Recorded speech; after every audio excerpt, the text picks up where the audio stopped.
சந்திராஷ்டமம் கோச்சாரத்தில் உங்கள் ஜென்ம ராசிக்கு 8ஆம் வீட்டில் சந்திரன் சஞ்சரிக்கக்கூடிய நாட்கள் சந்திராஷ்டமம் ஆகுங்க. அந்த 2.25 நாளில் தேவையில்லாத மனக்குழப்பங்கள், தேவையில்லாத ஒரு மன நிம்மதி குறைவுகள் உண்டாகும்.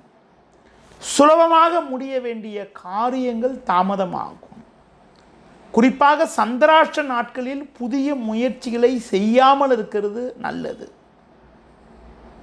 முடிஞ்ச வரைக்கும் பார்த்திங்கன்னா திருமணம், ஒரு புதுமனை புகுதல், ஒரு பதவி ஏற்றல், முக்கிய முயற்சிகள் மேற்கொள்வதை சந்திராஷ்ட நாட்களில் செய்யக்கூடாது.